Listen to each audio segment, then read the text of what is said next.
নমস্কার, কেমন আছেন সবাই? আজকে চলে আসলাম একটি দেশি মোরগ নিয়ে। দেশি মোরগ রান্না করব। রান্না করার জন্য দেশি মোরগটা ছুলিয়ে কুটিয়ে এই যে কাটি কুটিয়ে ছোটো পিস করিয়ে মশলাপাতি কুটিয়ে কাটিয়ে গুছাই নিয়েছি সব কিছু। এবার সব কিছু বাটিয়ে নেওয়ার পালা।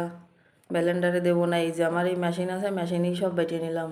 এই যে সব মিহি করে ভালো করে বাটিয়ে নিয়েছি। বাটিয়ে নিয়ে এবার রান্না করার ফলে একটা কড়াই নিলাম। কড়াই নিয়ে কড়াইয়ের মধ্যে খানিকটা তেল দিছি, দিয়ে দুটি আলু ভাজে নিলাম ভালো করে। আলু দুটো ভাজা হয়ে গেছে, ভাজে আলু দুটো ভাজে উঠোই রেখে দিলাম সেই তেলের মধ্যে খানিকটা দুটো তেজপাতা, এক মুঠ পেঁয়াজ কুচি দিয়ে দিলাম। দিয়ে এবার পেঁয়াজটা ভালো করে রাঙা রাঙা করে ভাজে নিয়ে ওর মধ্যে সেই বাটা মশলাগুলো সব দিয়ে দিলাম। আদা বাটা, রসুন বাটা, জিরে বাটা, তারপরে শুকনো জাল বাটা সব দিয়ে দিলাম একবারে। দিয়ে ভালো করে লবণ হলুদ দিয়ে নাড়াই ছাড়াই নিয়েছি। অল্প একটু জল দিয়ে দিলাম যাতে পুড়িয়ে না যায়। দিয়ে ডেকে দিই একটুখানি অতি লাগুক। এই যে ডেকে দিয়ে খানিক পরে চলে আসলাম, এসে ভালো করে নাড়াচাড়া দিয়ে নিচ্ছি। যুদ্ধ চলতেছে আতা খুন্তি আর কড়াইয়ের মধ্যে। যুদ্ধ করতে করতে এবার যুদ্ধ শেষ। এবার দিয়ে দিলাম সেই মাংসটা, দেশি মোরগ একটা, ওই 1 কেজি 200-250 ওজন মোরগটা এই দিয়ে ভালো মতো দিয়ে দিলাম কয়টা সুই কেটে রেখে। এবার খানিক দিয়ে দিলাম লেবুর রস দিলে কি হয়, মুরগির মাংসের যে একটা গন্ধ থাকে সেই গন্ধটা থাকে না, গন্ধটা নষ্ট হয়ে যায়। অনেকের গন্ধ লাগে খাতে পারে না, সেই জন্য এই লেবুর রসটা দিয়া, তাহলে তাদের খাতে কোনো সমস্যা হবে না, গন্ধটা মোটেই থাকবে না লেবুর রস দিলে। এবার ঢাকনা উঠোই ফেললাম, উঠোই আবার একটু নাড়াচাড়া দিয়ে নিচ্ছি। নাড়াচাড়া দিয়ে নিয়ে রসুনগুলো দিয়ে দিলাম, 4টে রসুন দিয়ে দিলাম। দেশি মুরগির ঝোলে যদি একটু রসুন না থাকে তাহলে হবে।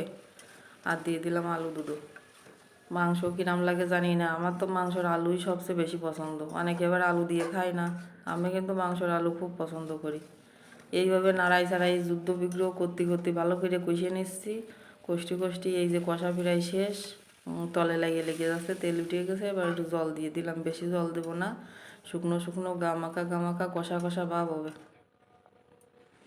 এবার এই যে জল ওইটুক দিছি, বেশি জল দিইনি। বেশি জল দিয়ে জল করে রান্না করলেও হয়।